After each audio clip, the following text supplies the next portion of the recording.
वो आज बना होगा 500 साल पहले, ये संपूर्ण धरती अयोध्या के राजाओं की रही है, तुम्हारी कहां से हो गई? इक्षाकूणामियम भूमि सशैल वन कानना, राम जी कहते हैं ये संपूर्ण धरती अयोध्या के राजाओं की है महाराज। और अयोध्या के राजा इस समय भरत जी हैं, और मैं उनके ही धर्म को, उनके सिद्धांत को धरती पर स्थापित करने के लिए भ्रमण कर रहा हूं, और उस भ्रमण के क्रम में मैं यहां आया हूं, इसलिए मुझे दंड देने का अधिकार। राजा बाली ने हाथ जोड़ लिया, बोले महाराज आप ठीक कहे, तो ये संपूर्ण धरती अयोध्या की है महाराज। अयोध्या से ही संपूर्ण धरती का शासन होता था। इक्ष्वाकुणाम यम भूमि सशैल वन कानना।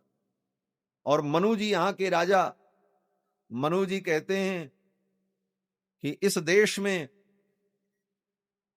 अवध प्रांत में पैदा होने वाले जो अग्रजन्मा ब्राह्मण हैं, उनसे पृथ्वी के सभी मानव को अपने चरित्र की शिक्षा लेनी चाहिए, ये मनु जी ने कहा। एतद् देश प्रसूतस्य सकाशाद अग्रजन्मनः स्वम स्वम चरित्रम शिक्षेरन पृथिव्याम सर्व मानवाः। पृथ्वी के सभी मानवों को यहाँ के अग्रजन्मा विद्वान ब्राह्मणों से अपने चरित्र की शिक्षा लेनी चाहिए कि हमें क्या करना है और क्या नहीं करना है। वो अयोध्या है, ये ज्ञान का भी केंद्र है और सत्ता का भी केंद्र है। तो महाराज ऋषभदेव भगवान का अवतार हुआ, इनके पुत्र भरत इस देश के राजा हुए, और ऋषभदेव जी ने अपने पुत्रों को बड़ा सुंदर उपदेश किया है। अपने पुत्रों को जो उपदेश किया है ऋषभदेव जी ने, उपदेश तो बड़ा लंबा चौड़ा है, लेकिन उसका सार ये है कि ऋषभदेव जी ने कहा देखो, ये मानव जीवन जो तुमको मिला है, ये केवल भोगों को भोगने के लिए नहीं मिला है। इस मानव जीवन को पाकर के तप करो, जिससे तुम्हें उस ब्रह्म सुख परम आनंद की प्राप्ति हो। पुत्रों ने पूछा कि इसके लिए क्या करना होगा, तो ऋषभदेव जी ने कहा कुसंग का त्याग करो और सज्जनों का संग करो। सज्जन कौन? बोले जो धर्मपरायण हो, तितिक्षु हो, धर्म के पथ पर चलते हो, उनका संग करो। बोले उनके संग से मिलेगा क्या? तो ऋषभदेव भगवान कहते हैं मेरे चरणों की भक्ति मिल जाएगी, और जब तक मेरे चरणों की भक्ति नहीं मिली तब तक संसार बंधन से मुक्ति नहीं मिलेगी। प्रीतिर न यावन मयि वासुदेवे न मुच्यते देह योगेन तावत। विराज। प्रीतिर न यावन मयि वासुदेवे न मुच्यते देह योगेन तावत। ऋषभदेव भगवान अपने पुत्रों को समझाते हैं कि जब तक मुझ वासुदेव में तुम्हारी प्रीति नहीं होगी तब तक तुम देह बंधन से मुक्त नहीं होगे। प्रीति से ही भगवान मिलते हैं। इसीलिए बिंदु जी ने कहा मोहन प्रेम बिना नहीं मिलता, चाहे कर लो कोटि उपाय।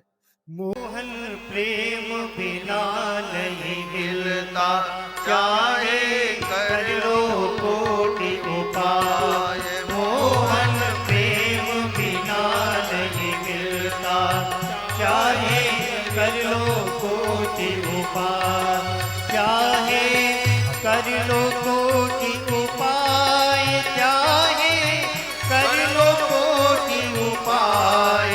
चाहे कर लो कोटि उपाय, चाहे कर लो कोटि उपाय। मोहन प्रेम बिना नहीं मिलता, चाहे कर लो कोटि उपाय। मोहन प्रेम बिना नहीं मिलता, चाहे कर लो कोटि उपाय। मिले न जमुना सरस्वती में, मिले न जमुना सरस्वती में, मिले न गंगा नहाय, मिले न गंगा नहाय। प्रेम सरोवर में जब सरोवर में जब डूबे प्रभु की अलग लगाए मोहन प्रेम बिना नहीं मिलता चाहे कर लो कोटि उपाय मोहन प्रेम बिना नहीं मिलता चाहे कर लो कोटि उपाय मिले न पर्वत में निर्जन में मिले न पर्वत में निर्जन में मिले न वन भर मिले न वन भर प्रेम बाग घूमे तो हरि को प्रेम बाग घूमे तो हरि को घट मिले पधराय मोहन प्रेम बिना नहीं मिलता चाहे कर लो कोटि उपाय मोहन प्रेम बिना नहीं मिलता चाहे कर लो कोटि उपाय मिले न मंदिर में मूरत में मिले न मंदिर में मूरत में मिले न अलग जगह मिले न अलग जगह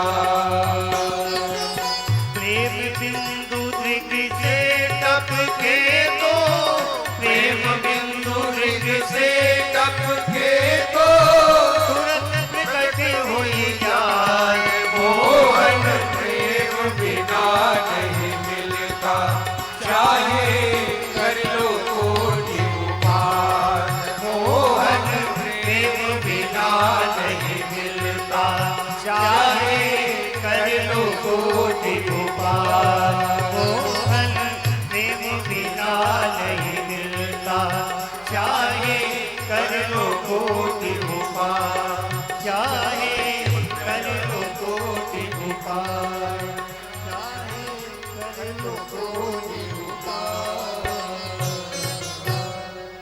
मोहन प्रेम बिना नहीं मिलता चाहे कर लो कोटि उपाय।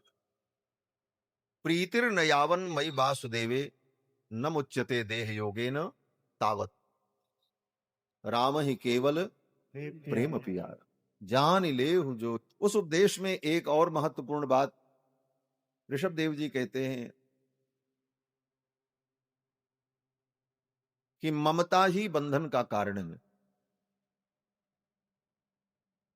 द्वे पदे बंध मोक्षाय न ममेति ममेति च ममेति बध्यते जंतुर न ममेति विमुच्यते। हम बंधते क्यों हैं? बोले ममता के कारण। ममता क्या है? बोले मम से प्रेम करो, सबकी सेवा कर दो, सबका हित करो, किसी की बुराई मत करो, सबके लिए अच्छा काम करो, तुमसे जो बन पड़े दुनिया के लिए अच्छा करो, अपने बच्चों के लिए, परिवार के लिए, घर के लिए, लेकिन कहीं भी बंधो मत, ममता न रखो। यही युक्ति है, यही विचार है। क्यों? बोले संसार में रहना पड़ेगा, सबको छोड़ दोगे तब भी काम नहीं चलेगा। हाँ, जैसे कमल का पुष्प पानी में रहेगा तभी रह पाएगा, आप संसार में रहोगे तभी जी पाओगे, क्योंकि खाना भी चाहिए, कपड़ा भी चाहिए, दवा भी चाहिए, सहयोगी भी चाहिए, सेवा करने वाला भी चाहिए, इसके बिना भी संसार नहीं चलेगा। लेकिन ममता न हो, निर्लेप रहो। किस प्रकार से? बोले पद्म पत्र नयम ब्रजेत।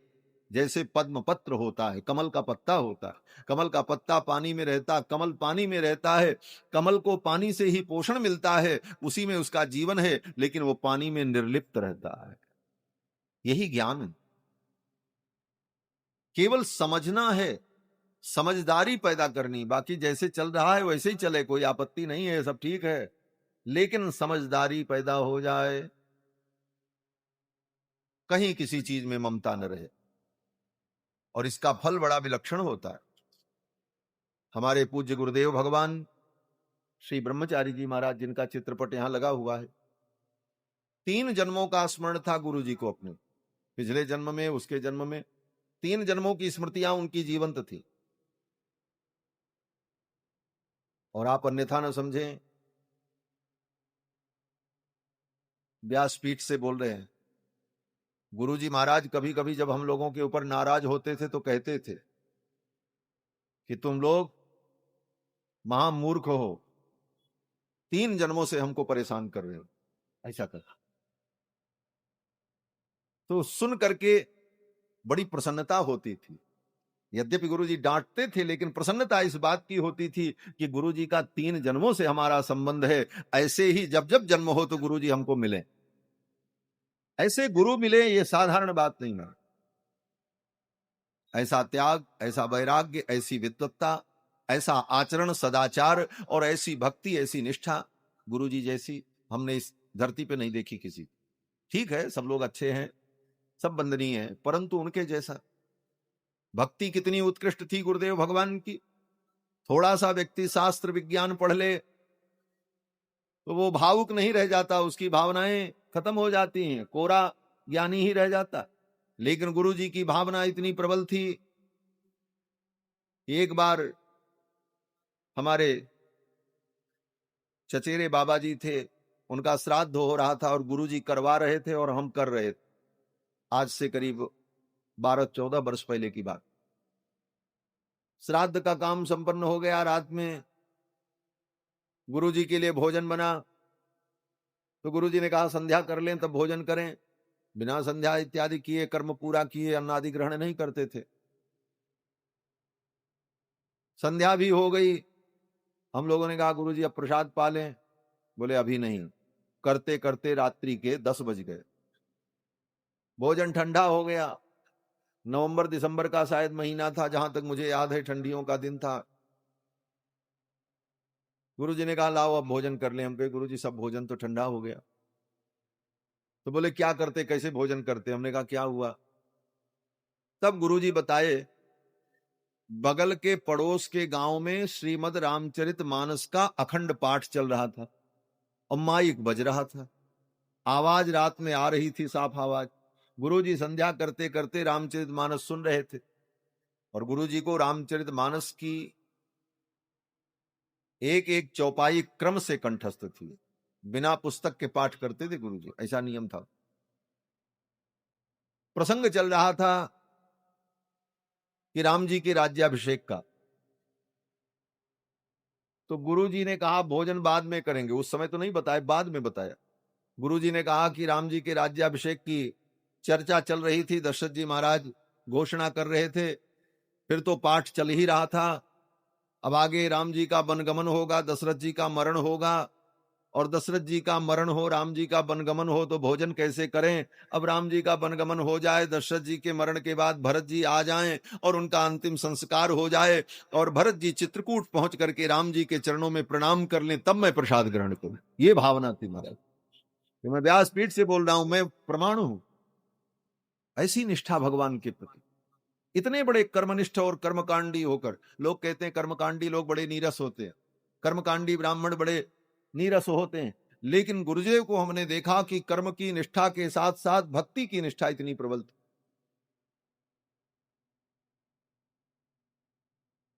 और भगवान का प्रसाद, प्रसाद की निष्ठा तो हमने अपने गुरुजी से सीखी। प्रसाद अगर कोई दे दे, ऐसे नहीं कि कोई दे दे रास्ते चलते तो ले लें।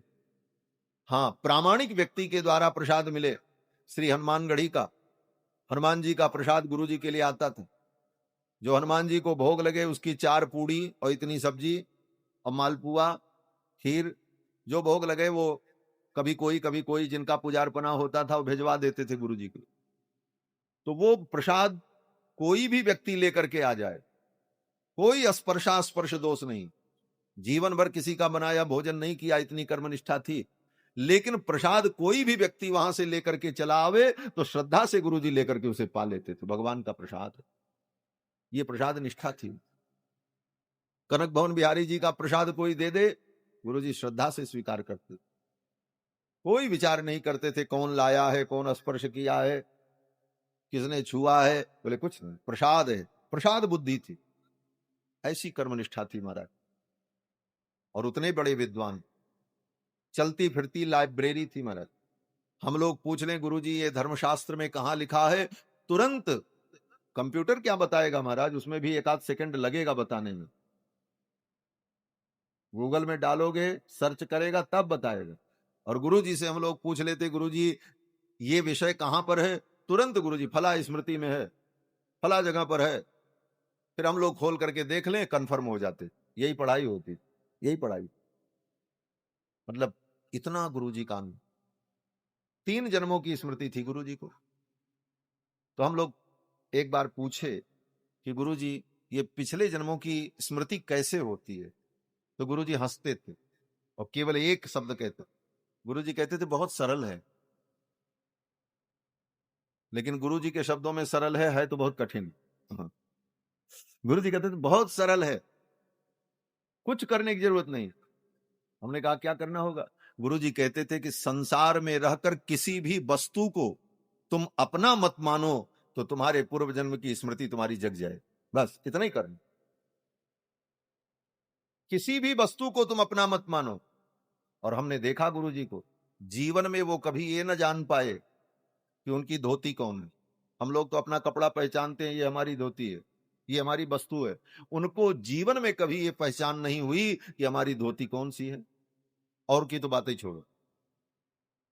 स्नान करते थे तो उनको ये चिंता नहीं होती थी हम क्या पहनेंगे, हमारी धोती कहां। जो स्नान करावे, जो साथ में रहे, उसकी जिम्मेदारी है कि कपड़ा दे दे। और दे दे तो कभी वो देखे नहीं कि ये हमारा है कि किसी और का है कि कहां से आया, कुछ नहीं। पहनने को मिल गया, पहन लिया और नहा करके फिर छोड़ देते। अब उसकी जिम्मेदारी है, वो कब व्यवस्था करेगा क्या। कभी भी उनको ये अनुभव नहीं हुआ कि ये धोती हमारी है, ये गमछा हमारा है, ये चादर हमारी है, ये बिस्तर हमारा है। जहां उनको लिटा दीजिए वहीं लेट जाएं, जो दे दीजिए वो पहन लें। यहां तक कि पुस्तकों के प्रति भी उनके अंदर आसक्ति नहीं थी। गुरुजी की हजारों किताबें, जरूरत पड़ती थी, पैसा कोई ला करके दिया तो गुरुजी तुरंत कहते थे सुदामा जी को, बोले जाओ फला पुस्तक खरीद के ले आओ। आ जाती थी, पुस्तक रखी रहती थी, गुरुजी के पैसे से ही आती थी। लेकिन गुरुजी कभी ये नहीं मानते थे कि हमारी पढ़ा लिया फिर वहीं छोड़ दिया, जिम्मेदारी है विद्यार्थियों की, उठाओ और रखो। ऐसी मतलब त्याग वैराग्य की विभूति थी। कभी संध्या वंदन के पात्र को भी अपना नहीं समझा। अक्सर जो महात्मा होते नियम करते हैं तो अपनी आचमनी, अपना पंचपात्र, अपनी माला झोरी, इतना तो पहचानते हैं कि ये हमारा है, कल पूजा करेंगे तो फिर जरूरत लगेगी। गुरु जी इन सब चीजों में भी कभी उनकी कोई आसक्ति नहीं थी। संध्या करना है, अब जो स्नान करावे वो ला करके पात्रोत्र दे दे तो उसी से संध्या कर लें। अगर नहीं मिला तो अपेक्षा भी नहीं करते थे, उठ के चल देते थे और चले जाते थे सरजू जी किनारे, और सरजू जी में खड़े होकर के वहीं सब संध्या बंदन कर लेते। वहां न पात्र की जरूरत है, न पंचपात्र की, न आचमनी की, उसी में आचमन है, उसी में सूर्य अर्घ है, सारा विधान वहां करके चले आते थे आराम से, किसी भी वस्तु की अपेक्षा। तो पूर्व जन्म की स्मृति हो जाए, इसका सूत्र यही है कि संसार की किसी भी वस्तु में आसक्ति न हो। कहना बड़ा सरल है, होना बहुत कठिन। वो तो ऐसे महापुरुष ही कर सकते हैं जीवन में। तो ऋषभदेव भगवान ने यही उपदेश किया कि ममता ही बंधन का कारण है। आगे इन्हीं के पुत्र भरत हुए, जिनके नाम पर इस देश का नाम भारतवर्ष पड़ा। उनके 3 जन्मों की कथा है। राजर्षि थे, जंगल में तप करने गए, एक हिरण के बच्चे में उनका मोह हो गया, पिता के उपदेश को भूल गए। पिता ने यही उपदेश दिया था, मोह ही बंधन का कारण है। और एक हिरण के बच्चे में उनका मोह हो गया। उसकी मां मर गई थी, पालन पोषण किया और उनको लगा कि ये हमारा है, बस ये मेरा है, ये मेरापन हुआ। और परिणाम बोले एक दिन वो हिरण का बच्चा कहीं चला गया, उसी का स्मरण कर रहे थे, मृत्यु आ गई, मरते समय हिरण के बच्चे का स्मरण किया, अगले जन्म में हिरण बन गए। फिर एक जन्म बर्बाद हुआ उनका। फिर जब जन्म हुआ तब अंगिरा गोत्र के ब्राह्मण के कुल में उत्पन्न हुए। तीसरे जन्म में सावधान हो गए, अगर अब चूक गए और कहीं मुझे मोह हुआ तो फिर मेरा पतन होगा। फिर परमहंस होकर किसी चीज में कोई रुचि नहीं, कोई खाना दे दे तो खा लें, पानी मिल जाए पी लें, कहीं भी पड़े रहें, कुछ भी करें, किसी चीज में कोई आसक्ति नहीं थी। इसलिए परिवार के लोगों ने कहा ये तो जड़ बुद्धि है, नाम पड़ गया जड़ भरत। और जड़ भरत जी ने इसी प्रकार त्यागमय जीवन व्यतीत किया। जड़ भरत जी ने राजा रहुगण को तत्वोपदेश किया है। जड़ भरत जी की कथा भी बड़ी विस्तृत है। इस कथा का सार यही है कि कहीं मोह होने पर ही बंधन होगा। हिरण के बच्चे में मोह हुआ तो बंधन हो गया, और फिर अगले जन्म में उन्होंने सब मोह का त्याग कर दिया तो जड़ भरत जी महाराज मुक्त हो गए। इसके बाद भूगोल का वर्णन किया है। 7 द्वीपों वाली पृथ्वी का वर्णन, फिर जम्बू द्वीप, जम्बू द्वीप में 9 वर्ष, और अलग अलग वर्षों में भगवान किन किन रूपों में विराजमान हैं, इन सब का वर्णन सुखदेव जी ने सुनाया। इसी क्रम में नरक का वर्णन करके सुनाया। 21 प्रकार के नरक का वर्णन करके सुनाया तो राजा परीक्षित डर गए। पाप के परिणाम स्वरूप व्यक्ति को नरक में जाना पड़ता है, कर्मों का फल भोगना पड़ता है। अवश्यमेव भोक्तव्यम कृतम कर्म शुभाशुभम, शुभ अशुभ कर्म तुमने जो किया है वो भोगना पड़ेगा। ना भुक्तम क्षीयते कर्म, बिना भोगे वो कर्म नष्ट नहीं होंगे। जन्म कोटि करोड़ों जन्म बीत जाए लेकिन भोगना पड़ेगा। एक सिद्धांत ये है, लेकिन इसके अतिरिक्त भी एक सिद्धांत है। बोले क्या सिद्धांत है? कि अगर आपने भगवान के चरणों की भक्ति की और भगवान के चरणों में समर्पण करके क्षमा मांग लिया कि प्रभु अब हम पाप नहीं करेंगे, तो फिर आपके जितने पिछले पाप हैं वो सब भगवान क्षमा कर देते। यह एक रास्ता है।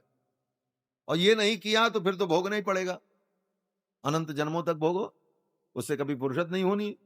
और भोगते रहो और फिर नए पाप करते रहो, फिर भोगते रहो, फिर पाप करते रहो, फिर इसका कभी अंत होने वाला नहीं। इसीलिए आज तक अंत नहीं हुआ।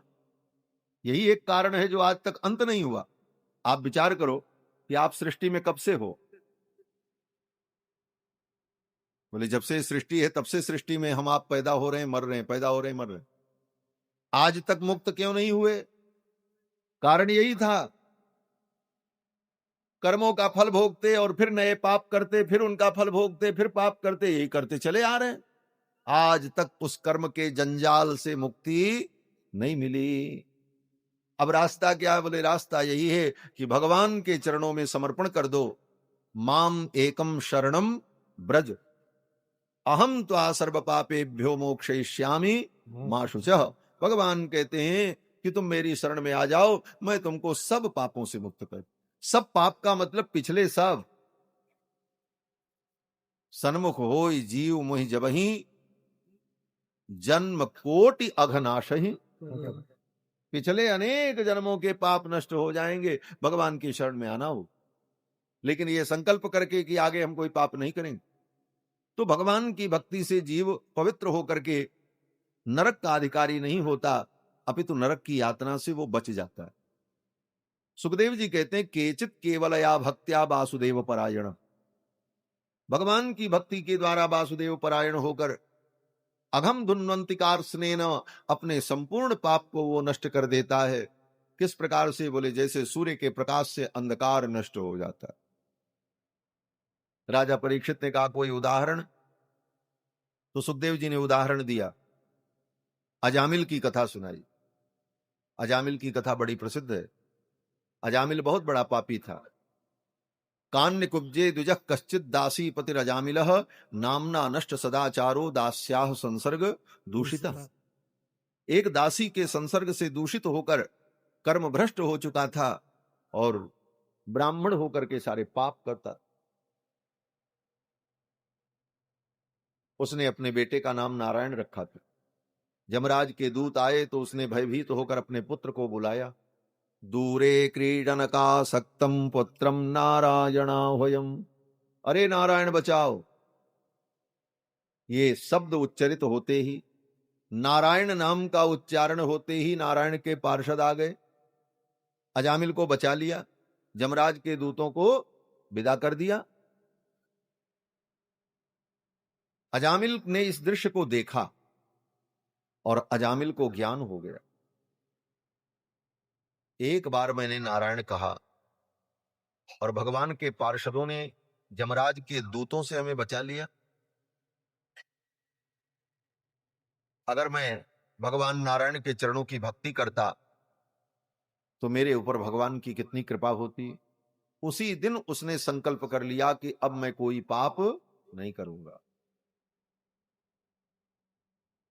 यही संकल्प की आवश्यकता है। बिगड़ी जन्म अनेक की सुधरे अब ही आज। क्या करना होगा? बोले हो ही राम को राम जप, तुलसी तज कुसमाज। आज ही राम जी के हो जाओ। अजामिल ने यही किया। उसी दिन उसने संकल्प कर लिया अब मैं कोई पाप नहीं करूंगा। और पूरा जीवन तो बीत चुका था, कुछ दिन बचे थे जीवन के। हरिद्वार में जाकर गंगा के तट पर उसने नारायण नाम का जप किया और नारायण नाम के जप से अजामिल को परम गति की प्राप्ति हो गई। अपुत अजामिल गज गनिकाऊ, मुकुत भये हरि नाम प्रभाऊ। भगवान के नाम के प्रभाव से उसे मुक्ति मिली। ये सब कथा सुखदेव जी ने सुनाई। 6वें स्कंद में वृत्रासुर की कथा सुनाई। वृत्रासुर राक्षस था लेकिन भगवान का परम भक्त था। बोले राक्षस भी भक्त होते हैं?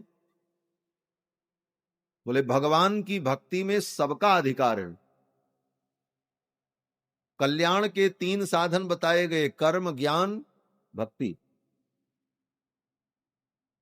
कर्म में सबका अधिकार नहीं है। कर्म का जो अधिकारी है उसी को कर्म में अधिकार है। इसीलिए जहां कर्म का निरूपण होता है वहां पहले अधिकारी का निरूपण होता है। अथातोधिकारः। महर्षि कात्यायन ने पहला सूत्र ही लिखा, अथातोधिकारः। पहले अधिकार तय होगा। यज्ञ करने से कल्याण होता है तो हम चलें यज्ञ करें? बोले नहीं, यज्ञ करने से कल्याण होता है लेकिन पहले यह विचार होगा कि आप यज्ञ करने लायक हो कि नहीं, आप उसके अधिकारी हो कि नहीं। अब फिर कराने वाले जो हैं वो कराने के अधिकारी हैं कि नहीं, इसका जब निर्धारण हो जाएगा तब वो कर्म होगा। इसलिए कर्म के सब अधिकारी नहीं होते। कर्म का अधिकारी केवल मनुष्य होता है और मनुष्य में भी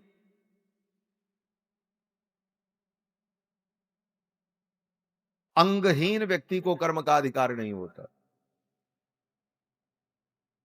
अंधे व्यक्ति को यज्ञ करने का अधिकार नहीं। क्यों?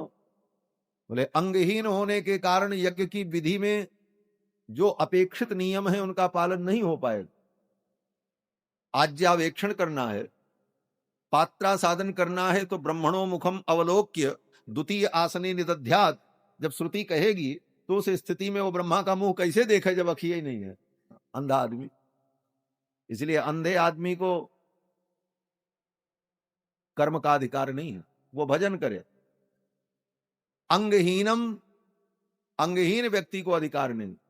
अब किसी का एक हाथ कट गया हो, दाहिना हाथ, किसी कारण से, तो कर्म का अधिकारी नहीं रह जाता। क्यों? बोले संध्या बंदन कैसे करेगा? आचमन दाहिने हाथ से करना चाहिए, बाएं हाथ से करेगा तो वो विकृति होगी। हवन कैसे करेगा? अपनी दिनचर्या कैसे करेगा? और जितनी शुद्धि अपेक्षित है उतनी शुद्धि का पालन नहीं होगा। इसलिए शास्त्र ने अंगहीन व्यक्ति को कर्माधिकार नहीं दिया। शास्त्र ने कहा तुम्हारा अंग अगर नहीं है, अंगहीन हो, तो तुम कर्म के चक्कर में मत पड़ो, भगवान की भक्ति करो, भगवान के भजन में लगो। इसीलिए अंगहीन व्यक्ति आचार्य भी नहीं हो सकता। आचार्य की गद्दी पर बैठकर धर्मोपदेश करने का अधिकार भी अंगहीन को नहीं है। आजकल अंगहीन लोग भी धर्माचार्य बन जाते हैं। सब लिखा है शास्त्रों में। तो महाराज अंगहीन को कर्म का अधिकार नहीं, देवताओं को कर्म का अधिकार नहीं। क्यों? बोले देवता कर्म के भोक्ता हैं, कर्म के कर्ता नहीं। देवताओं ने पहले कर्म किया, उसका फल पाया, देवता बन गए। अब वो देवता बन करके मनुष्यों के द्वारा किए गए कर्म का फल भोगेंगे, लेकिन स्वयं नया कर्म करने का सामर्थ्य देवताओं में नहीं होता। अब इंद्र चाहें कि हम यज्ञ करें तो इंद्र यज्ञ नहीं कर सकते। क्यों नहीं कर सकते इंद्र यज्ञ? क्यों? बोले यज्ञ का नियम है, यज्ञ में आहुति दी जाएगी, इंद्राय स्वाहा। तो इंद्र किस इंद्र को आहुति देंगे? वो तो स्वयं आहुति ग्रहण करने वाले। तो ये सब जो समस्याएं शास्त्र सम्मत हैं, इन सब पर विचार करके निर्णय किया देवताओं को कर्म का अधिकार नहीं और अन्य योनियों में कर्माधिकार नहीं, तो कर्म सबके लिए नहीं है। और कर्म से जब अंतःकरण शुद्ध होता है तभी ज्ञान दृढ़ होता है, इसलिए ज्ञान भी सबको सिद्ध नहीं होता। तब बोले तीसरा मार्ग भक्ति मार्ग है, और भक्ति मार्ग सबके लिए है। देवता भी भगवान की भक्ति करें, मनुष्य भी भक्ति करे, राक्षस भी भक्ति करे, पशु भी भक्ति करे। पशु को भी भक्ति का अधिकार है। आगे पशु की कथा सुनाइए। गजराज भगवान का भक्त था, गजेंद्र ने भक्ति की और उसका कल्याण हो गया। तो भगवान की भक्ति में सबका अधिकार है, प्राणी मात्र का अधिकार है। इंद्र भी भगवान के भक्त होते हैं, इंद्र आकर के भगवान की स्तुति करते हैं। हाँ, ब्रह्मा आकर के स्तुति करते हैं। नौमी डते ब्रबपुषे तडिदंबराय गुंजावतंस परिपिच्छल सन्मुखाय वन्यस्रजे कवल वेत्र विषाण वेणु लक्ष्मश्रिये मृदुपदे पशुपांगजाय इत्यादि कह करके ब्रह्मा भी भगवान की स्तुति करते। तो कर्म का अधिकार सबको नहीं, ज्ञान भी सबका सिद्ध नहीं होगा। भक्ति बोले भक्ति सबकी हो, सब भक्त हैं, सबको भक्ति का अधिकार है। पशु भी भगवान की भक्ति करे, उसका कल्याण हो। गिलहरी ने भी भगवान की भक्ति की, उसका कल्याण हो। कहते हैं गिलहरी बेचारी अपने शरीर में बालू लगा करके ला करके पुल बनाते समय सेवा करती थी, भगवान ने उसको भी गति दिया। तो भक्ति में सबका अधिकार, ये भागवत भक्ति शास्त्र है।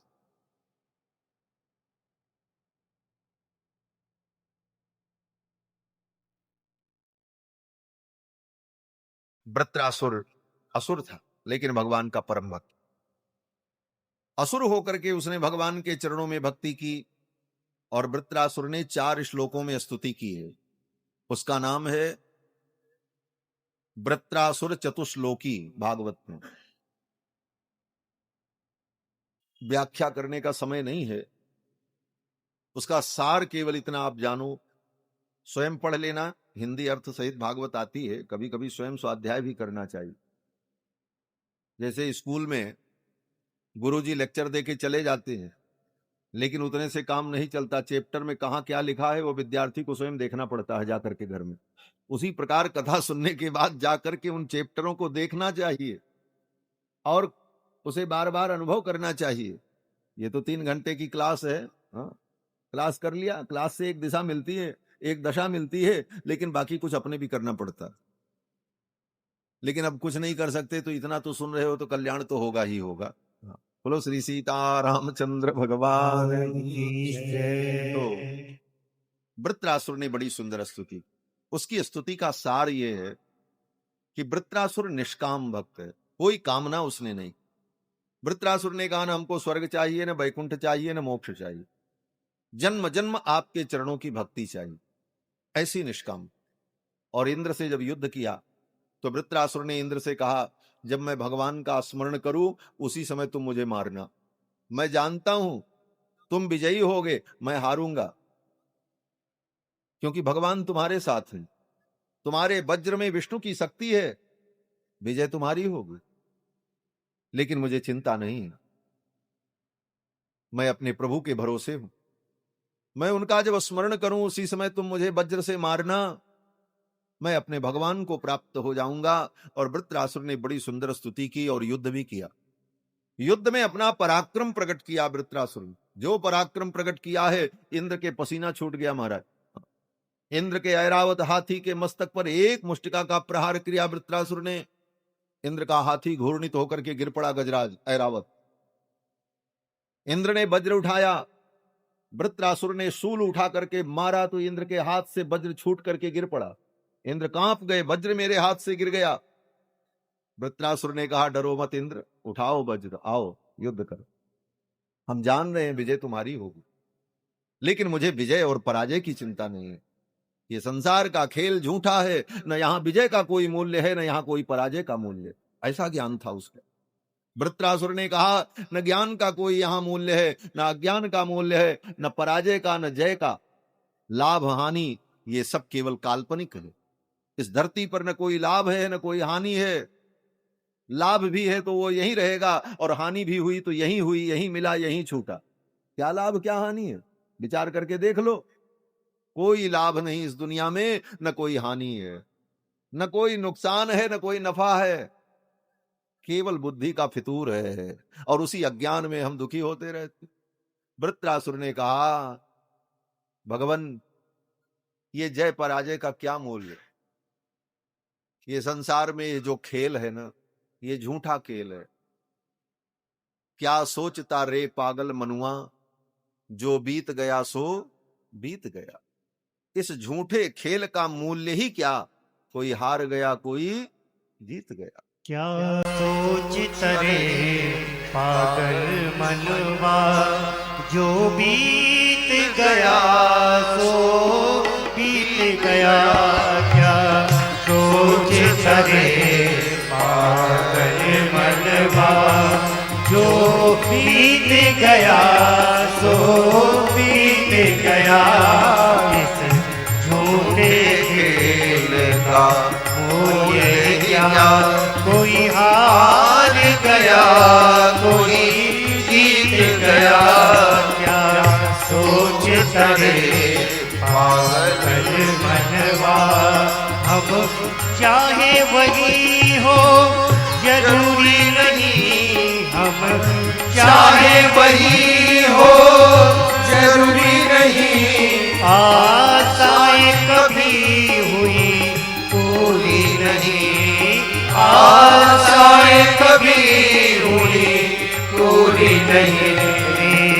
सोच तनिक जीवन घटका रे, सोच तनिक जीवन घटका।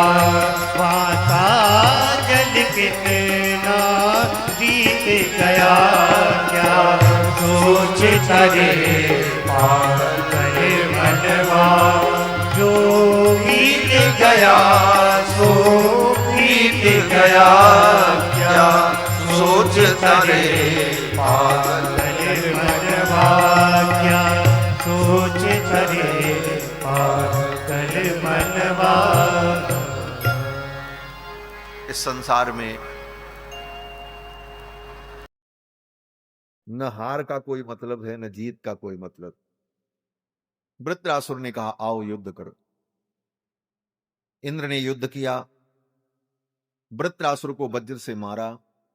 वृत्रासुर के शरीर से एक दिव्य ज्योति निकली और आकाश में विलीन हो गई। वृत्रासुर को परमधाम की प्राप्ति हुई। इसके बाद सप्तम स्कंद में सुखदेव जी ने राजा परीक्षित को भक्त प्रहलाद का चरित्र सुनाया। श्रीमद् भागवत का 7वां स्कंद पूरा प्रहलाद जी का ही चरित्र, एक स्कंद पूरा। और इस कथा की भूमिका कहां से बनी? बोले राजा परीक्षित ने प्रश्न किया, समः प्रिय सुहृद ब्रह्मन् भूतानां भगवान स्वयं, इंद्रस्यार्थे कथम दैत्यान अवधीत विषमो यथा। राजा परीक्षित कहते हैं कि भगवान तो समदर्शी हैं, फिर भगवान देवताओं का पक्ष क्यों लेते हैं और दैत्यों का वध क्यों करते हैं? अगर वो समदर्शी हैं तो ये विषमता क्यों? और दूसरी बात कि अगर कोई कहे कि दैत्यों से भगवान को डर है, तो दैत्य भगवान का क्या बिगाड़ पाएंगे? अगर कोई कहे कि भगवान को देवताओं से स्वार्थ है, तो देवता भगवान को क्या देने लायक हो? फिर ये भगवान की ऐसी लीला क्यों? तो नारद जी ने सुखदेव जी ने उत्तर दिया। सुखदेव जी ने कहा, राजन, यही प्रश्न महाराज युधिष्ठिर ने नारद जी से किया था। तुम्हारे बाबा ने, युधिष्ठिर इनके बाबा हैं ना परीक्षित के, बोले तुम्हारे बाबा ने यही प्रश्न नारद जी से किया था। कब? बोले जब राजसूय यज्ञ में भगवान ने शिशुपाल का वध किया, तो शिशुपाल के शरीर से एक ज्योति निकली और भगवान के चरणों में विलीन हो गई। युधिष्ठिर ने कहा, जिसने भगवान को गालियां दी वो मुक्त हो गया, ये कैसी लीला है? ये तो भगवान से द्वेष करता था, लेकिन ये भगवान में विलीन हो गया, इसे भी परम गति मिली। नारद जी से पूछा, तब नारद जी ने कथा सुनाई। नारद जी ने युधिष्ठिर को बताया, ये राक्षस भी सब भगवान के ही तो हैं, संपूर्ण सृष्टि भगवान की है, और ये तो लीला है। तमोगुण बढ़ता है तो राक्षस बढ़ते हैं, सतोगुण बढ़ता है तो देवता बढ़ते हैं, रजोगुण बढ़ने पर यक्ष और राक्षस बढ़ते हैं। लेकिन जो भगवान से प्रेम करता है वो भी भगवान को ही प्राप्त होता है, और ये राक्षस भी भगवान से द्वेष करते हैं तो अंत में भगवान को ही प्राप्त हो जाता। और ये कहते हुए नारद जी ने भक्त प्रहलाद की कथा युधिष्ठिर को सुनाई कि देखो, ये शिशुपाल पूर्व जन्म में रावण था, उस समय भी भगवान ने इसको मारा, और उसके पहले ये हिरण्यकश्यपु था, तब भी भगवान नरसिंह ने मारा। युधिष्ठिर ने कहा कि नरसिंह भगवान तो भक्त प्रहलाद के लिए प्रकट हुए थे। नारद जी ने कहा, हाँ। बोले, प्रहलाद जी का चरित्र सुनाओ। बस कथा शुरू हो गई। चर्चा आई तो नारद जी ने पूरी कथा सुना दी। नारद जी ने कहा, भक्त प्रहलाद के लिए भगवान खंभे से प्रकट हो गए। आज हम ज्यादा विस्तार नहीं करेंगे, क्योंकि कृष्ण जन्म तक पहुंचना है। ये सब गुब्बारे हमको दिख रहे हैं, ये इसीलिए लगे हैं, और ये उड़ते हुए कह रहे हैं तुम भी उड़ो जल्दी से। हाँ, कृष्ण जन्म तक पहुंचो। आज तो हमारी सार्थकता इसी में है। ये लगे क्यों हैं? बोले, इसीलिए कि कृष्ण जी का जन्म हो, कृष्ण जन्मोत्सव मनाए, तब तो इनकी सार्थकता है। और अगर वहां तक न पहुंचे तो इनकी सार्थकता भी नहीं हो। शिक्षा केवल व्यक्ति से नहीं मिलती, संसार की हर वस्तुएं उपदेश करती हैं। आप उपदेश कितना ग्रहण कर पाते हैं, यह महत्वपूर्ण है। प्रेरणा जड़ चेतन सबसे मिलती है। संसार की हर जड़ चेतन वस्तुएं हमको कुछ कोई न कोई प्रेरणा देती हैं, अच्छी प्रेरणा देती।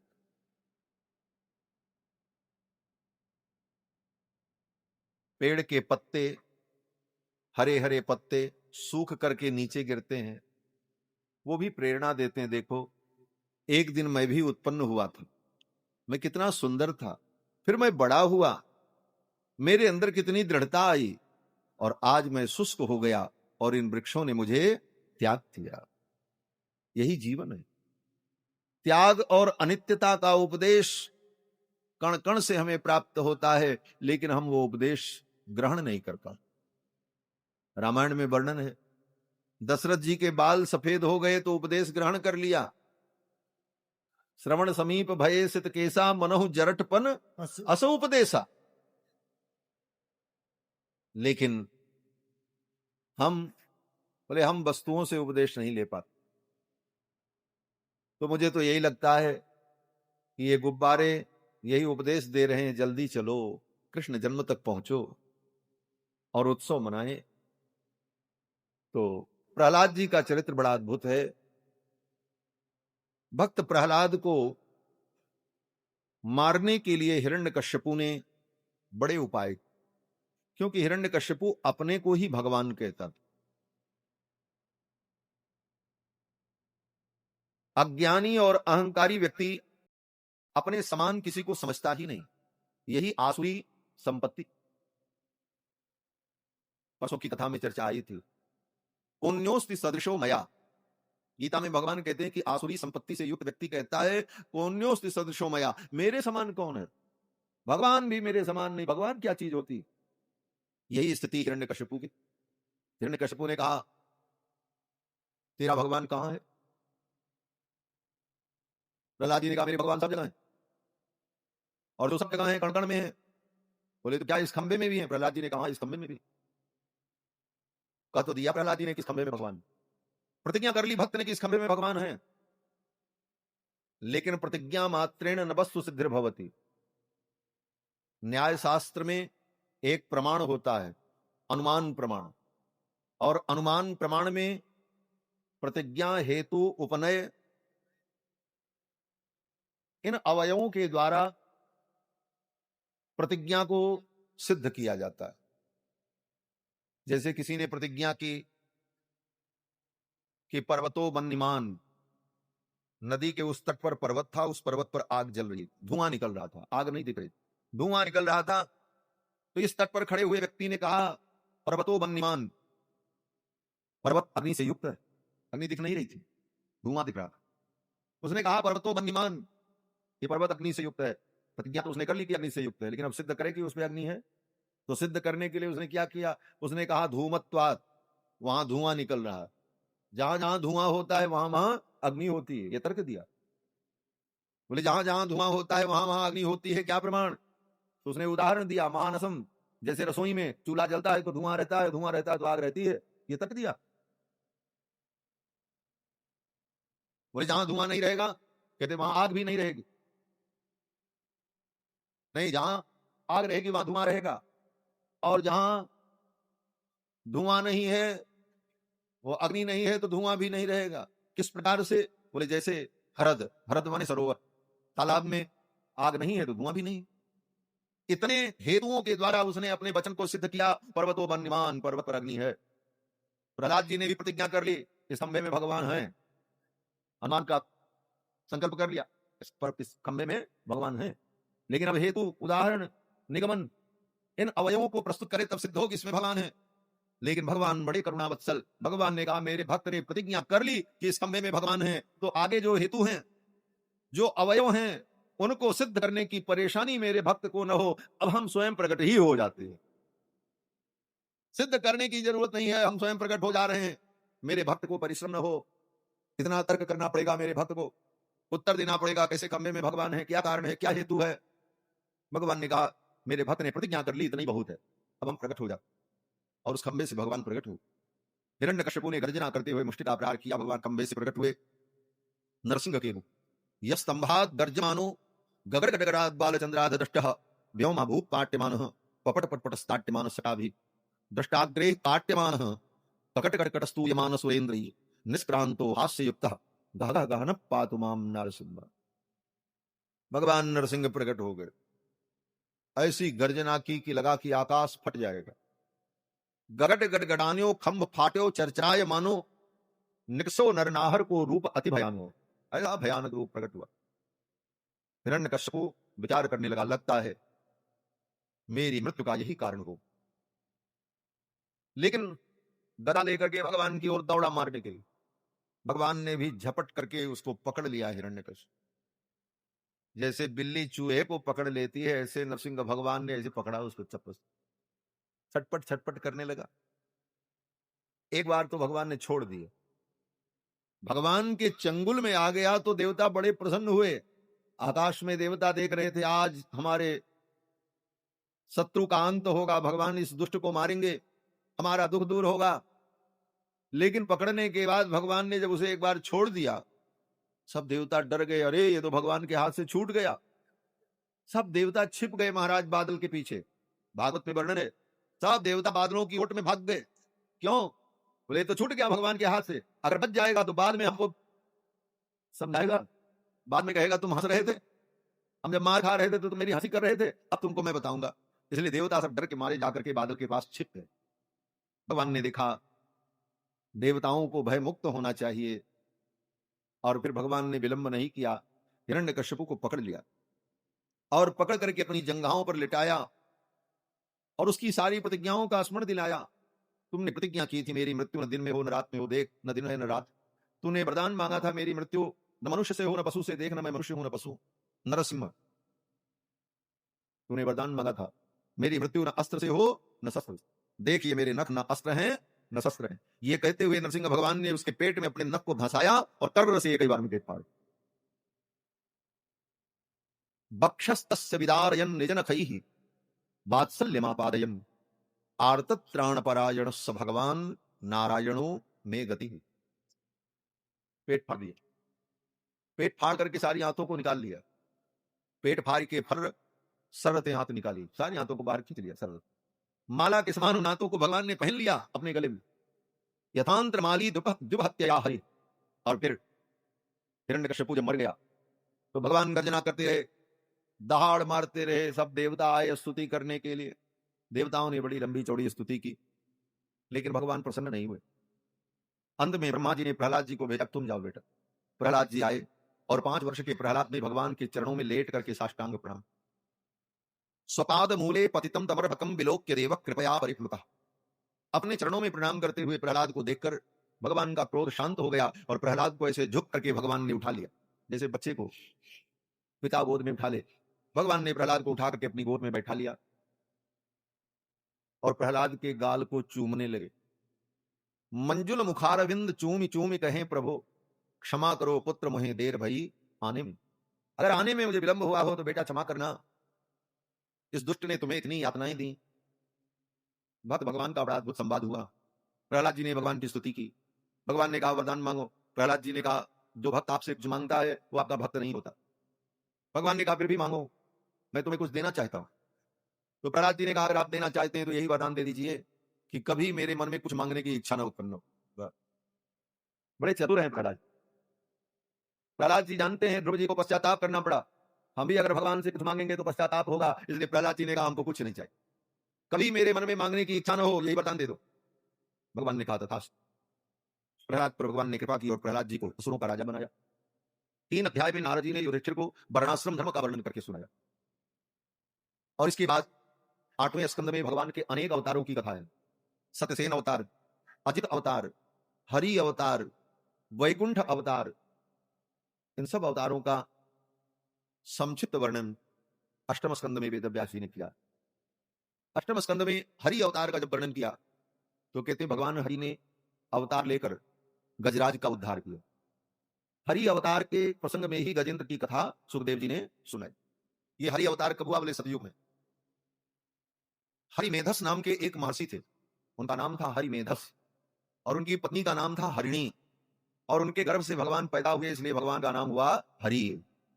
हरिर्हरति पापानि दुष्ट चित्तै रपिस्मृतः। उस अवतार में भगवान ने गजराज का उद्धार किया। कथा मालूम है आप सब लोगों को। गजराज सरोवर में जब डूबने लगा तो अपनी रक्षा के लिए उसने भगवान को पुकारा। उसके परिवार के लोग उसको वहीं छोड़ करके चले गए। परिवार के लोगों ने देखा ये तो अब डूब जाएगा, इसके चक्कर में हम पड़ेंगे तो हम भी डूब जाएंगे। दुनिया भले कहे हम बहुत प्रेम करते हैं, लेकिन आदमी मर जाए और उसको चिता पे जब जलाया जाता है तो मुर्दा गिरने लग जाए तो कोई होने नहीं जाता, दूर से डंडा से उसको सीधा करते हैं, कहीं हम ना चल जाए। श्री जी के जाते ही सब कुछ संसार सूना हो गया। भगवान तो थे लेकिन सब कुछ सूना हो गया। नष्टम प्राक्त तदा लभत त्रिभुवनम।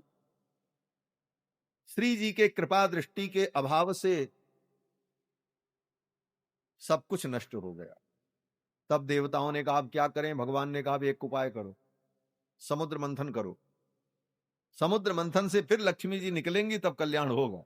अब अम्मा जी को बुला। अब बच्चे घर में लेकर के थाली पीटे, बोले रोटी नहीं, भोजन नहीं। क्यों? बोले अम्मा जी नैहर चली गई हैं। हाँ, समुद्र से प्रकट हुई थी, समुद्र ही में गई। समुद्र तनया है, सिंधु सुता प्रियकांता, इसीलिए भगवान सिंधु सुता के प्रियकांत कहलाते हैं। तो मां नैहर चली जाए तो पिताजी 2 दिन में परेशान हो जाएंगे, मूड खराब हो जाएगा, बच्चों की कहां तक सुने, कहां तक रोटी खिलावें, कौन कौन काम करें। अंत में उनको बुलाना ही पड़ेगा। तो भगवान ने भी कहा समुद्र मंथन करो और लक्ष्मी जी प्रकट हो तो सारा संसार आनंदित हो जाए। देवता दैत्यों ने कहा कैसे? बोले सब मिल करके मन। फिर तो समुद्र मंथन की तैयारी हुई। मंदराचल पर्वत को मथानी बनाई, बासुकी नाग को रस्सी बनाई। देवता दैत्य दोनों मथने को तैयार हुए। शर्त ये रखी कि जो निकलेगा आधा तुम्हारा आधा हमारा। देवताओं ने कहा दैत्य लोग मानेंगे, तैयार होंगे। भगवान ने कहा अभी बुद्धिमानी से उनसे दोस्ती कर लो। अहिमूषकवत देवा ह्यर्थस्य पदवीम गता। भगवान कहते हैं बुद्धिमान व्यक्ति को अपना काम बनाने के लिए अपने शत्रु को भी अपना मित्र बना लेना चाहिए, वही बुद्धिमानी है। क्यों? बोले एक भी तुम्हारा विरोधी रहेगा तो काम बिगाड़ देगा। इसलिए कोई बड़ा काम करने के पहले अपने विरोधियों को अनुकूल करना चाहिए। और इस संसार की ये राजनीति है, विरोधियों की संख्या न बढ़े, और अगर हैं भी तो वो प्रत्यक्ष तुम्हारे सामने विरोध करने के लिए उपस्थित न हो। ये नीति, ये विचार, इस तरह का व्यवहार करना चाहिए, तब जीवन में सफलता होती है। यही राजनीति भी है। राजनीति में एक दूसरे के सब विरोधी होते हैं, लेकिन खुल करके कोई सामने नहीं आते, पीठ पीछे सब काम चलता रहता, और आने पर एक दूसरे की प्रशंसा करते हैं, वाह वाह आप तो हमारे यहाँ। पार्टी में ही विरोध, अपने ही दल में विरोध, उसमें भी गुटबाजी, लेकिन वो प्रकट नहीं होती, पीछे पीछे रहती है। क्यों? बोले कार्य साधना। भगवान ने कहा इस समय राक्षसों को मित्र बना लो। वामपंथी राक्षस हैं, सत्ता का सुख दोनों को चाहिए, और जब अकेले सत्ता प्राप्त करने में समर्थ नहीं होते तब क्या? बोले राष्ट्रीय मोर्चा बना लो, सब मिल जाओ, सत्ता का भोग करो। तुम ये मंत्रालय ले लेना, तुम ये मंत्रालय ले लेना, ये विभाग हमारे पास रहेगा, वो विभाग तुम्हारे पास रहेगा, हम दोनों मिल करके राज सत्ता का भोग करेंगे। यही राजनीति। देवता और दैत्यों ने आपस में संबंध बना लिया, बोले चलो समुद्र मंथन करेंगे, जो प्राप्त होगा आधा तुम्हारा आधा हमारा। समुद्र मंथन होने लगा, उसमें भी थोड़ा अहंकार आ गया। दैत्यों ने कहा इस सर्प की पूंछ की तरफ हम नहीं पकड़ेंगे, पूंछ जो है हीन अंग है, हम दैत्य श्रेष्ठ हैं, हम इसके मुख की तरफ रहेंगे। भगवान ने कहा ठीक है। दैत्य लोग बासुकी नाग के मुख की ओर पकड़े, पूंछ की ओर देवताओं ने पकड़ा। समुद्र मंथन प्रारंभ हुआ, मथ मथ करके थक गए, कुछ न निकला। हाँ, देवता दैत्य दोनों थक गए। अंत में भगवान ने कहा तुम लोग बैठो, हम समुद्र मंथन करते। और भगवान ने एक हाथ से बासुकी नाग के मुख को पकड़ा, एक हाथ से भगवान ने बासुकी की पूंछ को पकड़ा, और भगवान मंथन करने लगे। उस दृश्य का बड़ा सुंदर वर्णन वेदव्यास जी ने किया है कि नीले रंग का वो क्षीर सागर, दूध का समुद्र लहरा रहा है, और दूध के समुद्र में भगवान खड़े हैं तट पर, और स्वर्ण के समान चमकता हुआ मंदराचल पर्वत, और उसके ऊपर लिपटा हुआ बासुकी नाग चांदी के समान चमकता हुआ, क्योंकि श्वेत वर्ण था बासुकी नाग, और पर्वत सुवर्ण के समान, जैसे सोने के पर्वत पर चांदी की मेखला बना दी गई हो, और नीले रंग के नीलमणि के समान भगवान सुंदर पीतांबर धारण किए हुए दूध के समुद्र में खड़े होकर अपने हाथों से जब समुद्र का मंथन करने लगे। भगवान के कानों के कुंडल जब हल्लोरित होते तो लगता था जैसे बिजली चमक रही, गले की बनमाला हिलती। देवता दैत्य गंधर्व यक्ष किन्नर भगवान के स्वरूप को देख करके स्तुति करते, आनंदित होते। भगवान ने जब समुद्र मंथन किया, समुद्र में भयंकर गुबार उठा, हालाहल विष प्रकट हुआ। अब तो सब कहे कि अब मरे। क्यों? बोले अमृत तो निकला नहीं, विष पहले निकल गए। अब इस विष से कोई बचेगा तब तो अमृत पिएगा। तो अब क्या करें? भगवान ने कहा शंकर जी को बुलाओ। शंकर जी को बुलाया, शंकर जी ने आकर के उस अमृत को अपने हाथ में लिया और पी गए। किसी पात्र में लेकर, किसी वस्तु में लेकर के नहीं पिए, हाथ में लिया और पी गए। ततः करतली कृत्य व्यापी हालाहलम विषम। श्री सीतारामचंद्र भगवान की जय।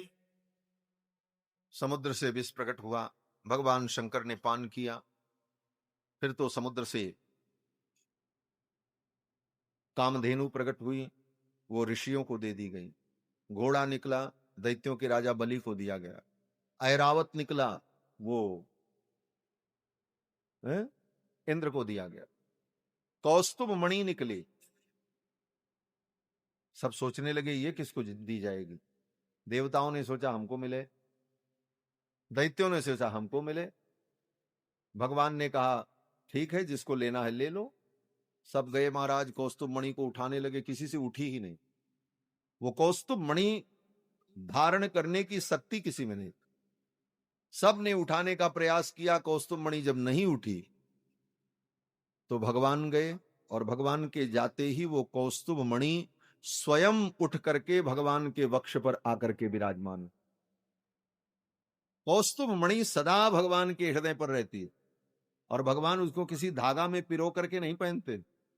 जैसे कोई मणि, कोई लॉकेट हम लोग पहनते हैं तो उसके लिए कोई सपोर्ट चाहिए, नहीं। और वो मणि कभी कपड़े के नीचे नहीं जाती। भगवान पीतांबर ओढ़ लेंगे तो वो ऊपर प्रकट हो जाएगी, चमकने लगेगी। पीतांबर हटा देंगे फिर छाती पर चली जाएगी। वो दिव्य चेतन मणि है कौस्तुभ मणि।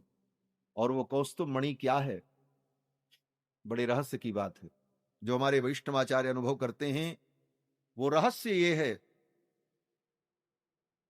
कि जितने जीव हैं पूरे ब्रह्मांड में, 84 लाख योनि में, हम आप सब, उन सब जीवों का जो संयुक्त स्वरूप है वही कौस्तुभ मणि है, और वो सदा भगवान के हृदय में रहती है।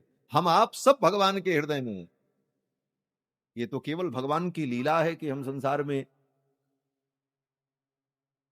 इन इन रूपों में हैं। वस्तुतः हमारा स्थान कहां है, बोले समस्त जीवों का स्थान भगवान के हृदय में है।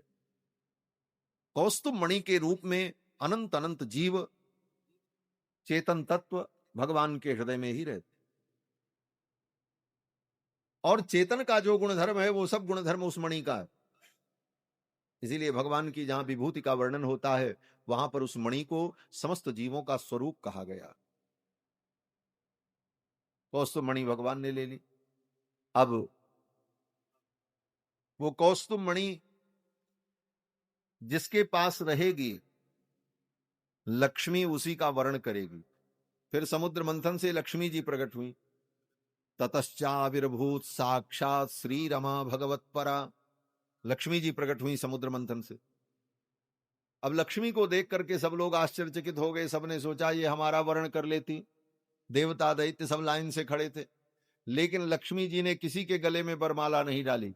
भगवान दूर पीपल के वृक्ष के नीचे बैठे थे, लक्ष्मी जी वहां गई और जाकर के भगवान को माला पहना दी। बोलो लक्ष्मी नारायण भगवान की जय।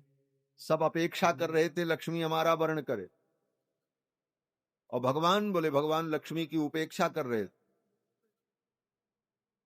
तो लक्ष्मी ने वर्ण किसका किया, बोले जो अपेक्षा कर रहे थे उनका वर्ण नहीं किया, जो उपेक्षा कर रहे थे उनका वर्ण किया। लक्ष्मी का यही स्वभाव है।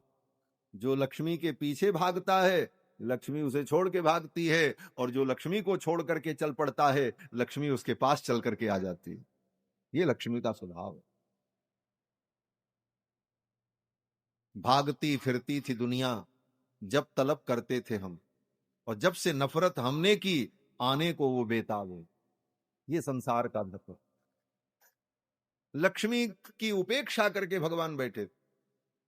वेदव्यास जी कहते हैं, बब्रे बरम सर्व गुणैरपेक्षतम रमा मुकुंदम निरपेक्षमीप्सितम। भगवान मुकुंद निरपेक्ष थे।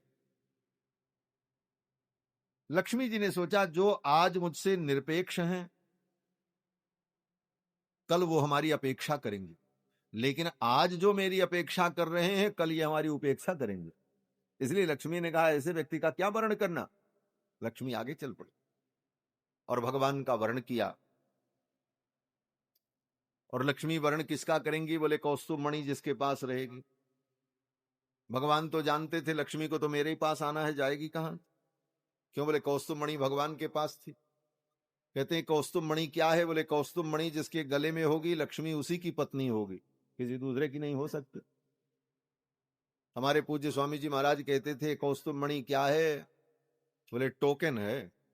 जैसे बैंक में जाओ, फार्म भर दो, पैसा निकालना है। आजकल तो मोबाइल से ही सब हो जाता है, लेकिन पुरानी परंपरा जो थी, भर दिया कितना पैसा चाहिए तो वो देख लिया, और देखने के बाद आपको एक टोकन दे दिया, पीतल का छल्ला इतना बड़ा, लेके बैठे रहो।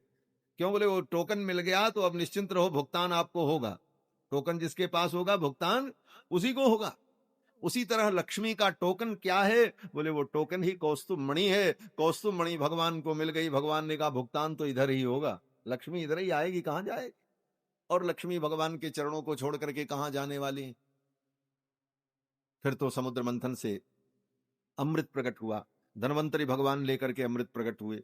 उसी समुद्र मंथन में ही भगवान का कच्छपा अवतार हुआ है। मंदराचल पर्वत जब डूबने लगा तो भगवान ने कच्छप रूप धारण करके अपने पीठ पर मंदराचल पर्वत को धारण किया। तब समुद्र मंथन हुआ और समुद्र मंथन से धन्वंतरि के रूप में भगवान प्रकट हुए अमृत कलश लेकर। उस अमृत को छीन करके देवता दैत्य भाग गए, देवता रोने लगे। फिर तो भगवान ने मोहिनी अवतार धारण किया और मोहिनी अवतार लेकर के दैत्यों को मोहित किया और देवताओं को अमृत पिलाया। फिर तो युद्ध हो गया। दैत्यों ने कहा, यह धोखा हुआ, मारो मारो इन देवताओं। समुद्र के तट पर ही देवता दानों में युद्ध हो गया।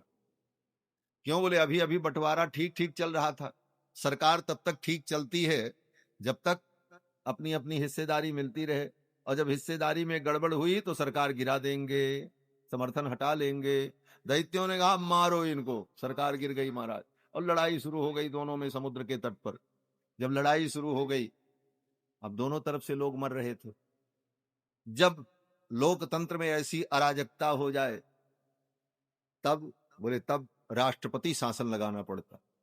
तब हटाओ, राष्ट्रपति शासन लगा दो, फिर जब परिस्थितियां अनुकूल होंगी तब फिर चयन किया जाएगा। राष्ट्रपति शासन लग गया। ब्रह्मा जी आए और ब्रह्मा जी ने युद्ध को शांत कराया और सब बंद कराया और समझाया। बोले लड़ने से कोई फायदा नहीं है, मारे जाओगे, युद्ध शांत करो। युद्ध शांत हुआ। शुक्राचार्य जी महाराज दैत्यों के गुरु, उस समय दैत्यों के राजा महाराज बलि थे। बलि ने कहा गुरुदेव क्या करें? शुक्राचार्य ने कहा विश्वजित यज्ञ करो। विश्वजित यज्ञ किया दैत्यों ने, और उस यज्ञ के द्वारा एक सुंदर रथ प्रकट हुआ और उस रथ पर बैठ करके राजा बलि ने युद्ध किया और देवताओं को जीत करके स्वर्ग प्राप्त कर लिया। सरकार बन गई, तख्ता पलट कर दिया। हाँ, लेकिन तख्ता पलट तो हो गया, लेकिन वैधानिक रूप से स्वर्ग की सत्ता नहीं मिली थी। कोई तख्ता पलट दे, प्रधानमंत्री बन जाए, तो उससे वैधानिक सत्ता नहीं मिलती। वैधानिक सत्ता तो तब मिले कि जब बहुमत हो जाए नियम से। शुक्राचार्य जी ने कहा सत्ता तो मिल गई लेकिन वैधानिक नहीं है, ये कब चली जाए कोई ठिकाना नहीं है, इसलिए जल्दी जल्दी 100 अश्वमेध यज्ञ कर लो। 100 अश्वमेध यज्ञ हो जाएगा तो स्वर्ग की सत्ता पक्की हो जाएगी, मोहर लग जाएगी, सुप्रीम कोर्ट भी नहीं हटा सकता, फिर तो आपको रहना ही रहना। राजा बलि ने कहा ठीक। यज्ञ प्रारंभ हुआ। 99 यज्ञ हो गए। अंतिम 100वां यज्ञ जब प्रारंभ हुआ तब देवता घबरा गए। अब तो 100 यज्ञ हुआ कि स्वर्ग फिर सदा के लिए दैत्यों का हो जाएगा। तब भगवान से प्रार्थना की और भगवान ने वामन अवतार धारण किया। वामन अवतार धारण करके भगवान राजा बलि के द्वार पर 3 पग पृथ्वी मांगने गए, और 3 पग पृथ्वी मांगने के क्रम में राजा बलि का सर्वस्व ले लिया वामन भगवान। वामन भगवान जब आए तो वामन भगवान के तेज को देखकर सभी लोग कहने लगे कौन आ रहा है? किसी ने कहा सूर्य भगवान आ रहे हैं, किसी ने कहा विश्वावसु आ रहे हैं, किसी ने कहा विभावसु आ रहे हैं। शुक्राचार्य जी ने देखा, शुक्राचार्य जी ने कहा विष्णु कपट पंडित, ये कपट पंडित विष्णु आ रहे हैं, ये कोई नहीं है। देवानाम कार्य साधक, देवताओं के कार्य का साधन करने वाले भगवान विष्णु। राजा बलि ने जब सुना कि भगवान विष्णु आ रहे हैं, राजा बलि बड़े प्रसन्न हुए। भले असुर हैं राजा बलि, लेकिन भगवान के भक्त हैं, परम भागवत हैं, क्योंकि प्रहलाद जी के पौत्र हैं। प्रहलाद के पुत्र विरोचन और विरोचन के पुत्र महाराज बलि। राजा बलि ने कहा भगवान आ रहे हैं, तब तो हमारा सौभाग्य है। शुक्राचार्य ने कहा तुम्हारा सब ले लेंगे। राजा बलि ने कहा सब उन्हीं का है, तेरा तुझको अर्पण क्या लागे मेरा। ये राजा बलि की भक्ति थी। शुक्राचार्य ने कहा तुम्हारा सब कुछ ले लेंगे। राजा बलि ने कहा कोई बात नहीं। शुक्राचार्य के कहने पर भी राजा बलि नहीं माने। भगवान आए, स्वागत किया। स्वागतम ते नमस्तुभ्यं ब्रह्मन् किम करवाम ते। हे प्रभु आपका स्वागत है, मैं क्या करूं? भगवान ने कहा 3 पग पृथ्वी चाहिए। राजा बलि ने संकल्प कर लिया। भगवान ने जब नापना शुरू किया तो 2 पग में ही सब ब्रह्मांड नाप लिया। वामन भगवान ने कहा बताओ तीसरा पैर कहां रखें? राजा बलि ने कहा महाराज अब एक जगह केवल बची है। क्या? राजा बलि ने कहा एक जगह बची है, ये हमारा सिर। और ये कह करके राजा बलि भगवान के चरणों में लेट गए और कहा, प्रभु ये तीसरा चरण आप मेरे मस्तक पे रखो, बस मैं कृतार्थ हो जाऊं। क्यों? राजा बलि ने कहा, प्रभु मैं जान गया इसमें भी आपकी करुणा है। क्या करुणा है? मेरा सर्वस्व आपने ले लिया, लेकिन मुझे अभी स्वीकार नहीं किया। अपना सर्वस्व भगवान को अर्पण करने, आपने मेरे समर्पण को स्वीकार तो किया, लेकिन मुझे अभी स्वीकार नहीं किया है। तो 2 पग में आपने सब कुछ स्वीकार कर लिया, अब इस तीसरे चरण को मेरे मस्तक पे रख करके मुझे भी आप अपना बना लो। ये कह करके महाराज बलि ने भगवान के चरणों में प्रणाम किया और भगवान ने अपना चरण राजा बलि के मस्तक पर रखा। ये सब कथा सुखदेव जी ने राजा परीक्षित को सुनाई है। आगे 9वें स्कंद में सूर्य वंश और चंद्र वंश का वर्णन सुनाया। सूर्य वंश के वर्णन प्रसंग में सूर्य वंश के अनेक धर्मात्मा राजाओं का चरित्र और राम जी की कथा सुनाई। भागवत में जो राम जी की कथा है इसको कहते हैं शुक रामायण। सुखदेव जी ने सुनाया इसलिए शुक रामायण, लेकिन बहुत संक्षिप्त है। अब भागवत में हम राम जी की कथा कहां से शुरू करें? अयोध्या में, वो भी रामलला के सामने, और राम कथा 2 मिनट में हम क्या सुनाएंगे आपको? नहीं सुना पाएंगे। इसलिए राम जी को प्रणाम कर लो, यही राम कथा है बस। नीलांबुज श्यामल कोमलांगम सीता समारोपित वाम भागम पांडव महासायक चारु चापम नमामि रामम रघुवंशनाथ। राम जी का चरित्र बहुत संक्षिप्त भागवत में सुखदेव जी ने सुनाया है।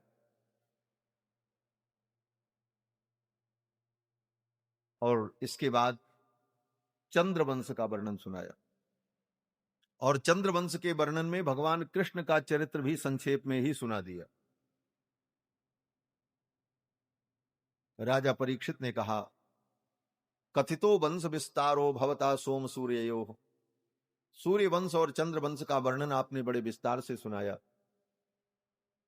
भगवान कृष्ण के चरित्र को आपने संक्षेप में सुना दिया।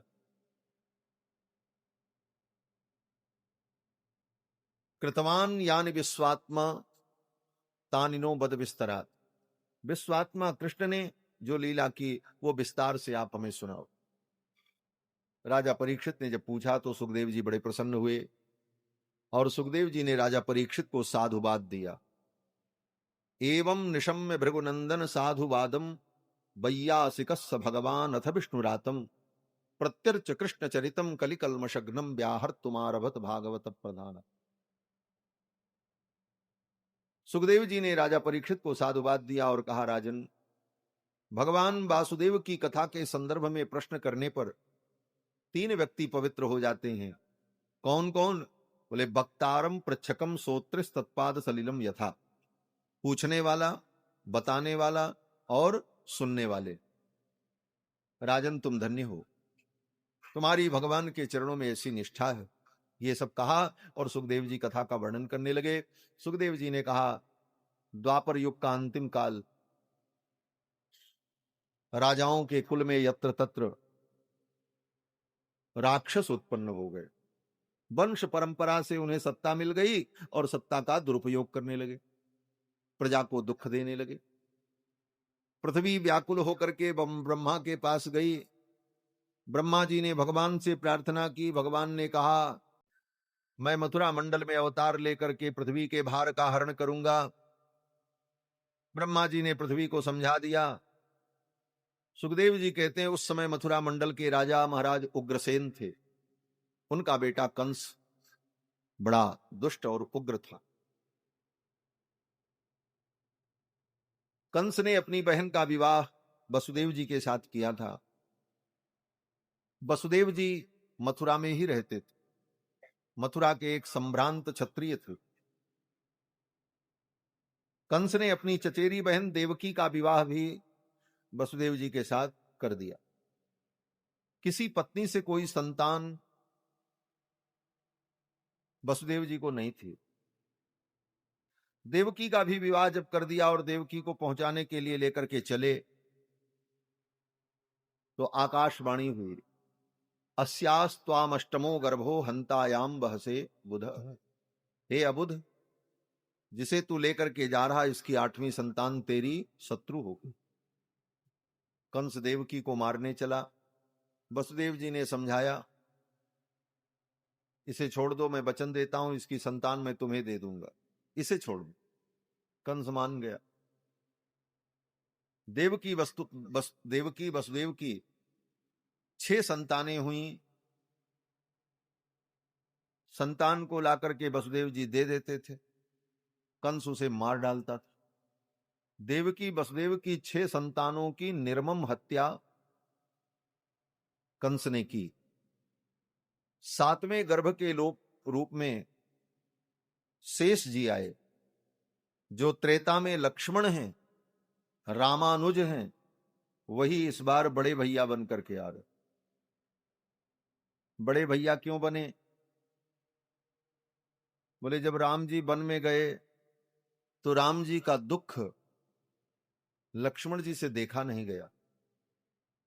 लक्ष्मण जी के मन में बड़ा दुख था, मेरे प्रभु को इतना कष्ट हो रहा है, मैं कुछ कर नहीं पा रहा हूं, और मैं छोटा भाई हूं, इसलिए मैं इनको डांट भी नहीं सकता, इनको समझा भी नहीं सकता, न इनका मैं शासन कर सकता हूं, ये मनमाने हैं, परम स्वतंत्र न सिर पर कोई।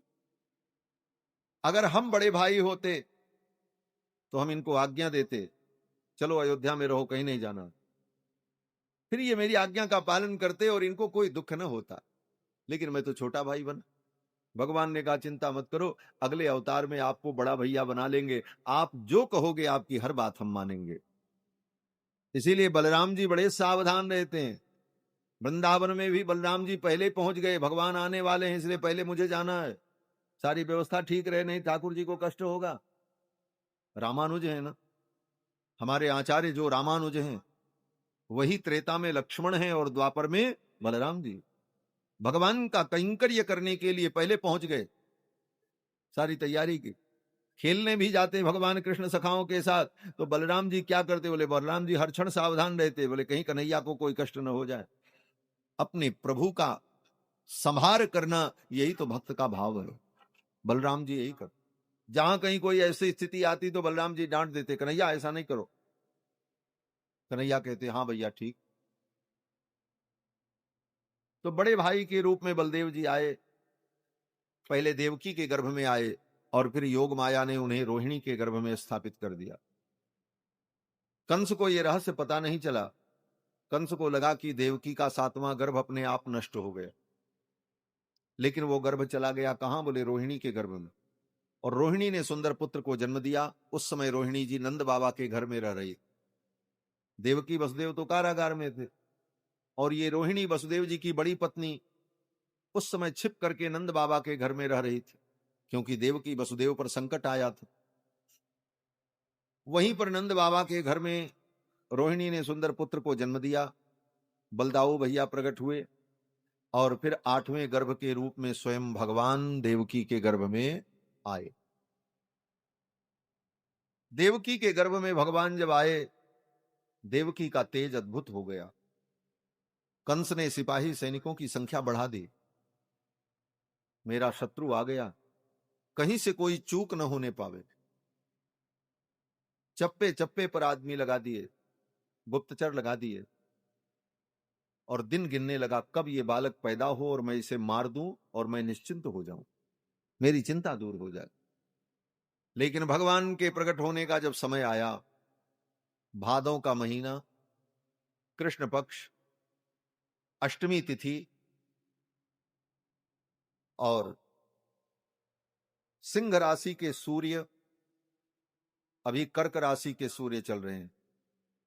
सिंह राशि पर जब सूर्य होते हैं तब कृष्ण भगवान का रोहिणी नक्षत्र में अवतार होता है। अब तो भादों का महीना आया, शुक्ल कृष्ण पक्ष, अष्टमी तिथि, रोहिणी नक्षत्र, बुधवार दिन रात्रि के ठीक 12 बजे कंस के कारागार में देवकी वसुदेव के सामने भगवान प्रकट हो गए। चतुर्भुज रूप में प्रकट हुए, शंख चक्र गदा पद्मधारी। अभी ताली मत बजाना, हल्ला भी मत मचाना। बोले क्यों? बोले कंस के सिपाही सैनिक जग जाएंगे, अभी उनको सोने दो। अभी भगवान जब गोकुल पहुंचे तब हल्ला मचेगा। अब तो भगवान जब प्रकट हुए, भगवान ने देवकी वसुदेव को सब कुछ बताया, हम आपके पुत्र बन करके आए। देवकी वसुदेव बहुत धीरे धीरे वार्ता करते कि कहीं कोई सिपाही सुन न ले। देवकी वसुदेव ने कहा, प्रभु अगर आप बालक बन करके आए हैं तो बालक बन जाइए। ये रूप कौन स्वीकार करेगा कि आप मेरे बालक? देवकी वसुदेव के कहने पर भगवान ने उस रूप को अंतर्हित कर दिया और छोटे से बालक बन गए। सुनि बचन सुजाना, लेकिन रोदन ठाना नहीं, वहां नहीं रोए, यहां रोए हैं अयोध्या में। होई बालक सुर भूपा, भगवान बालक बन गए। और जब बालक बन गए,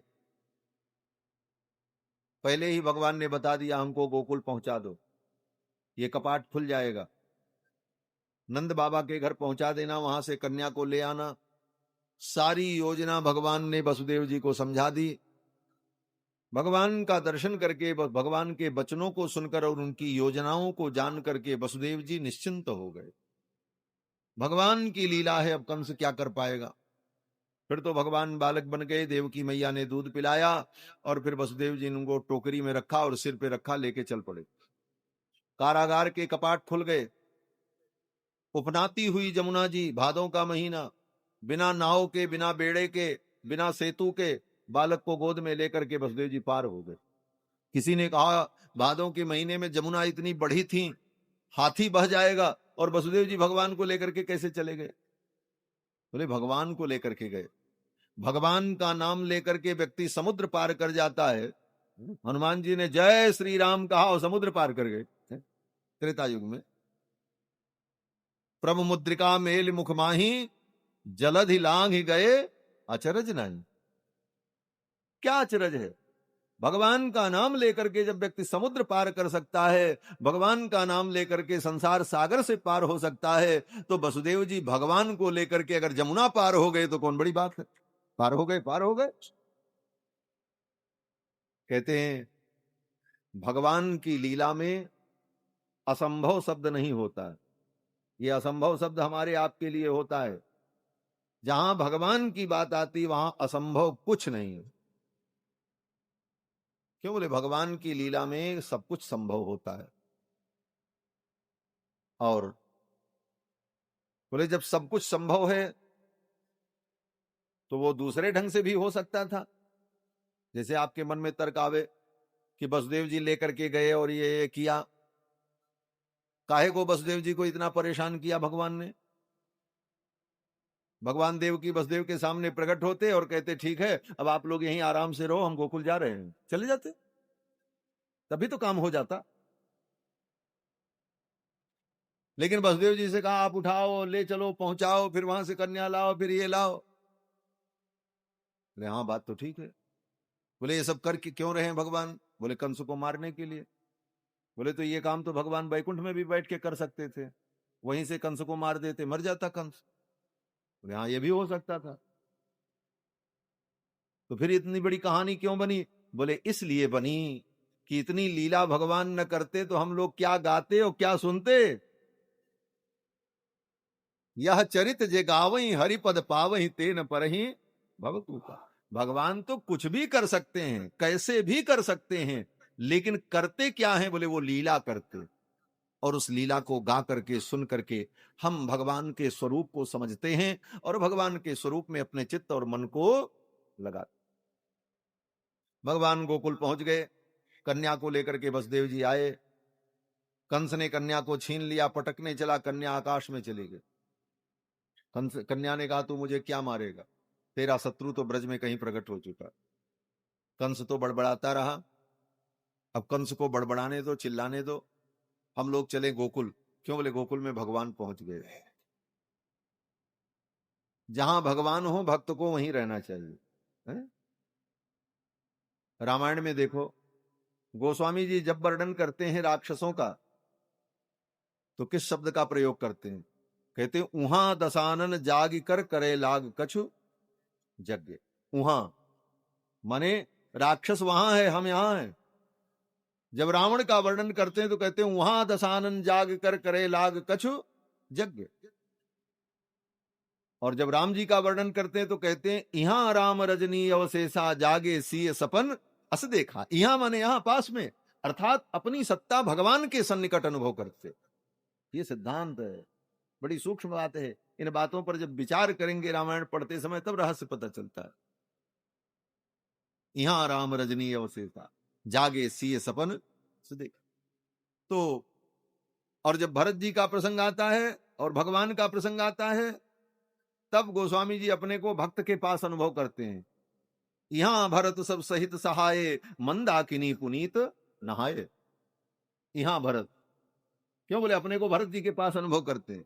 जब भक्त भगवान की बात आवे तो आप क्या करो? बोले भक्त के साथ खड़े हो जाओ। और जब भगवान और संसार की बात आए तब फिर भगवान के पास खड़े हो जाओ।